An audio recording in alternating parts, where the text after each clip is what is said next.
नमस्कार दोस्तों, मैं मुकेश कुमार और आप दोस्तों आज हाल फिलहाल देख पा रहे होंगे कि कभी सिद्धार्थ, कभी एक्टर और प्रोड्यूसर पुनीत और कभी कभी आप क्रिकेटर्स के बारे में सुनते होंगे कि वो सडन कार्डियक डेथ के शिकार हो रहे हैं, जिम जाते हैं और वहाँ पर उनके साथ में ये हादसे होते जा रहे हैं। और इन तमाम चीज़ों को जानने के लिए, क्योंकि आप भी जिम जाते होंगे, और इन तमाम बातों को जानने के लिए मैं world famous cardiologist doctor Sanjeev Kumar ji के पास में हूँ। और आज मैं उनसे जानने वाला हूँ कि डॉक्टर साहब, ये आखिर ये हो क्या रहा है। आप कहते हैं कि उनको जिम जाना चाहिए, हर आदमी को जिम जाना चाहिए, एक्सरसाइजेस करनी चाहिए, एक्सरसाइज कर रहे हैं, मर रहे हैं सर, क्यों हो रहा है सर? आज अनफॉर्चुनेट 3-4 इंसिडेंट्स में लोगों की सडन कार्डियक डेथ, इसको सडन कार्डियक डेथ बोलते हैं, जो 1 घंटे के अंदर अंदर ही हॉस्पिटल पहुंचने से पहले डेथ हो जाए। इन लोगों के मरने के वजह से ये चीज़ उजागर हो गई, पर ये बहुत पहले से थी। इंडियंस में हार्ट अटैक अमेरिकन या वर्ल्ड पॉपुलेशन के मुकाबले जल्दी आता है और ज़्यादा आता है। अमेरिकन्स में जो हार्ट अटैक 40 की उम्र में आना चाहिए, वो इंडियंस में 30 साल में आना शुरू हो गया और ज़रूरत से ज़्यादा हार्ट अटैक आ रहे हैं। आप अपने शहरों में देखिए, कितनी जगहों पे कार्डियोलॉजिस्ट, कितनी जगहों पे हार्ट अटैक स्टंट डालने वाली मशीन्स या लेबोरेटरी खुल गई हैं। कारण क्या है इसका? इसका कारण है हमारी सभ्यता के हिसाब से हमने खिलवाड़ किया। स्मोकिंग सबसे पहला बड़ा कारण है। हमारे नेचर में कभी भी स्मोकिंग नहीं था, बट आज ये खुलेआम मिलती है, बिकती है और यंग जनरेशन को इसकी गलत आदत पड़ गई है। स्मोकिंग होने से क्या हो रहा है कि जो ब्लॉक्स बनते हैं आपकी आर्टरीज के अंदर, वो अनस्टेबल हो जाते हैं और वो छिलक की तरह उतर जाता है। रात को सोते सोते या स्ट्रेस के टाइम या एक्सरसाइज करते हुए ये छिलक की तरह उतरते ही 0% से सडनली 100% में कन्वर्ट हो जाता है। जो लोग अच्छी मेहनत करने वाले लोग हैं, अगर उनको हार्ट अटैक आए तो उनकी हार्ट पहले वीक होती है, फिर वो हॉस्पिटल पहुंचते हैं, इलाज कराते हैं, बच जाते हैं। जिन लोगों की एक्सरसाइज करने की टेंडेंसी कम होती है, मोटे होते हैं, उनको हार्ट सडन स्टॉप हो जाता है और सडन स्टॉप से सारी मशीनरी बंद होने की वजह से वो हॉस्पिटल नहीं पहुंच पाते। ये इंसिडेंट्स हाल फिलहाल में बढ़ गए हैं क्योंकि कोरोना के वजह से 2 साल तक लोग घरों में बैठे रहे। सर मैं बात कर रहा हूँ सर जिम वालों की सर, और जिम वाले तो सर बेचारे पसीना बहा रहे होते हैं वहाँ पे, और पसीना बहाते बहाते निकल लेते हैं सर। तो उनके लिए बताइए सर, उनके लिए क्यों हो रहा है ऐसा? तो स्मोकिंग के बाद जो सबसे सेकंड बिगर कारण आता है, कुछ लोगों को जेनेटिकली हार्ट में डेफिशिएंसीज होती हैं, जिनको हाइपरट्रोफिक कार्डियोमायोपैथी कहा जाता है। आपने फेमस फुटबॉलर्स या बास्केटबॉलर्स को सडनली मरते हुए देखा होगा। इन केसेस के अंदर हार्ट बहुत ज़ोर से अगर पंप करे तो वो सडन अरेस्ट स्टेज में ही बंद हो जाता है। ये बहुत ही हेल्दी इंडिविजुअल्स होते हैं, पर इनको एक जेनेटिकली बीमारी होती है जिससे ये हार्ट सडनली बंद हो सकता है। दूसरा, अगर आप अननेचुरल स्ट्रेस लेते हैं तो भी बॉडी इसको नेगेटिवली रिएक्ट करती है।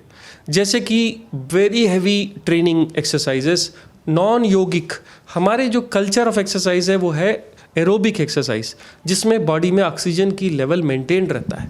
एक लेवल ऑफ एक्सरसाइज को बोलते हैं एनारोबिक एक्सरसाइज, जिसमें आप इतनी ज़्यादा एक्टिविटी करते हो जितना ऑक्सीजन बॉडी सप्लाई नहीं कर सकती, तो बॉडी अंदर से नीली पड़ जाती है, ऑक्सीजन की डेफिशिएंसी हो जाती है, जिसमें कभी कभी प्लाक्स अनस्टेबल होकर के हार्ट अटैक या सडन कार्डियक अरेस्ट आ सकता है। तो यंग और हेल्दी लोगों को दोबारा सडन हार्ट अटैक जो आते हैं और सडनली लोगों की डेथ हो जा रही है, जो स्मोकिंग भी नहीं करते, जो हेल्दी भी हैं, जो पतले भी हैं, रोज़ 2 घंटे अपना पसीना बहाते हैं, उनके 2 इंपॉर्टेंट कारण हैं। एक तो जेनेटिक कारण है, जिसमें हार्ट की मसल अंदर से मोटी होती है और सडन एक्सरसाइज के टाइम पे सडन डेथ हो सकती है। इन लोगों को पकड़ने के लिए आप एक हेल्थ चेकअप में आप इनको आराम से पिक कर सकते हैं। तो रूटीन हेल्थ चेकअप, अगर आप एक बहुत बड़ी एक्सरसाइज ट्रेनिंग में जा रहे हैं या किसी ट्रेनर के अंडर एक बड़ा पसीना बहाना चाहते हैं, वेट लॉस करना चाहते हैं, तो एडवाइजेबल है। और ख़ासकर अगर आपकी फैमिली में कभी सडन डेथ हुई है तो एडवाइजेबल है कि आप एक हेल्थ चेकअप कराने के बाद इतनी बड़ी एक्सरसाइज में जाएं। दूसरा, कॉमन लोगों को इतने हैवी वेट्स, इतनी एनारोबिक एक्सरसाइज जिसमें ऑक्सीजन बॉडी में कम हो जाए और सडन बॉडी की एक्टिविटी बढ़ा देना गलत है। इसलिए मैं रेकमेंड करता हूँ आप स्टेज्ड एक्सरसाइज करिए। पहले दिन वॉकिंग, फिर उसको थोड़ा इंक्रीज करिए, फिर जिम, फिर कार्डियो, फिर वेट ट्रेनिंग।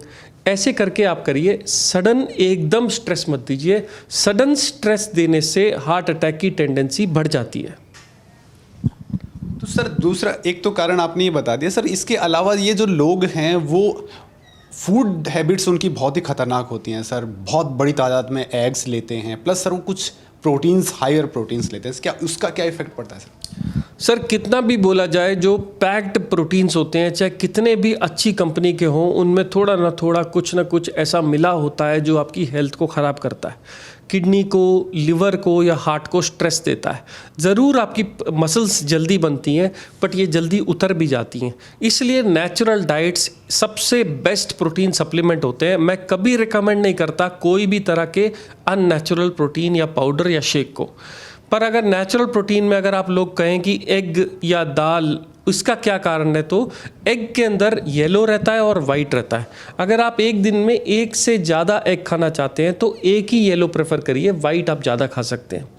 तीसरा, अगर आपको पहले किडनी की डिसीज़ है तो वाइट की क्वांटिटी को भी रेस्ट्रिक्ट करना पड़ता है, आप अनलिमिटेड वाइट नहीं खा सकते। इसलिए अगर आप डिसीज्ड हैं, अगर किसी बीमारी से ग्रस्त हैं, तो आप अगर डाइट के ऊपर करते हो सबसे पहले अपने डॉक्टर से पूछिए। पर अगर आप हेल्दी इंडिविजुअल हैं तो सडन चेंज इन डाइट मत करिए। प्रोटीन की लेवल को सिर्फ 1 ग्राम या कहने का मतलब 4 से 5 अंडे पर डे या 100 ग्राम दाल से ज़्यादा एक दिन में मत लीजिए। बॉडी की शेप आने में टाइम लगता है, ये ओवरनाइट नहीं हो सकता। जिन लोगों को मूवियाँ बनानी है या बड़ी बड़ी जगहों में पोज होना है और उनको फटाफट ये काम कराना है, उनको ये रिस्क बढ़ जाते हैं हार्ट अटैक के। इसलिए जिम ट्रेनर्स के साथ बहुत ही लेजिबली, बहुत ही स्केल्ड वाइज वर्क करना है। सडन बहुत हैवी एक्सरसाइज नहीं करनी, बहुत एंथुजियास्टिक काम नहीं करने। सर आजकल तो महिलाएं और जो कॉमन पीपल हैं, क्योंकि सर कोरोना का टाइम आया है और कोरोना के टाइम पे सारे जिम बंद हो चुके थे या बहुत कम हो गए थे, अब फिर से ओपन हो रहे हैं और अब बड़ी तादाद में लोग वहाँ पे जा रहे हैं। तो सर उनको ऐसी कौन कौन सी सावधानियाँ वहाँ पे बरतनी ज़रूरी हो जाती है? एक तो कोरोना के टाइम पे हम सब लोग सेडेंट्री हो गए थे और बिल्कुल भी चल फिर नहीं रहे थे। जो लोग छोटी मोटी एक्सरसाइज करते थे, वॉक करते थे, कम हो गया। अब हम सब लोग एक बीमारी से ग्रस्त हो गए जिसे कहते हैं मोटापा, ओबेसिटी, अंग्रेजी में obstructive sleep apnoea, metabolic syndrome. ये सब एक ही बीमारी के नाम है। यहीं से जन्म लेता है बीपी, यहीं से जन्म लेता है शुगर, यहीं से जन्म लेता है हार्ट अटैक। अगर आपको इन सब से बचना है तो एक चीज़, एक लॉ, भूख लगे तो खाना खाइए, भूख नहीं है तो खाना अवॉइड करिए, डिले करिए, या सिर्फ घर दिन में 2 मील लीजिए, उतने जितने से सिर्फ पेट भर जाए। Over eating by social method, problem क्या आ गई है, हम कभी भी ब्रेक लेते हैं, हम कभी भी बार पार्टी में जाते हैं, किसी के घर जाते हैं, किसी को इनवाइट करते हैं, किसी को शादी में बुलाते हैं तो खाना खिलाते हैं। होता क्या है, फूड को हमने लव के साथ इक्वेट कर लिया है। Food is equated to love. अगर हम किसी को प्यार करते हैं, किसी के साथ स्नेह दिखाना चाहते हैं, कोई अगर हमारे घर आता है तो हम उसको वेलकम करने के लिए भी फूड का यूज़ करते हैं। इसलिए अगर एक चीज़ बदलनी है तो वो ये लॉ है, खाना सिर्फ खाने के लिए है, भूख लगे तो खाना खाइए, नहीं तो नहीं। दूसरा, एक्सरसाइज में गलती कुछ लोग ये करते हैं कि बहुत स्टेनुअस एक्सरसाइज कर लेते हैं। स्टेनुअस एक्सरसाइज से हार्ट अटैक का रिस्क बढ़ जाता है।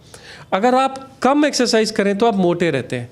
तो इसलिए एक्सरसाइज किस तरीके से करनी चाहिए, नॉर्मली आपको घर से बाहर जाना है, 5-10 मिनट के लिए कैजुअल वॉक करनी है, फिर एक सेट ऑफ फास्ट वॉक करना है जब तक आपको सांस ना चढ़ने लगे। तो इसको कहते हैं पहला सेट।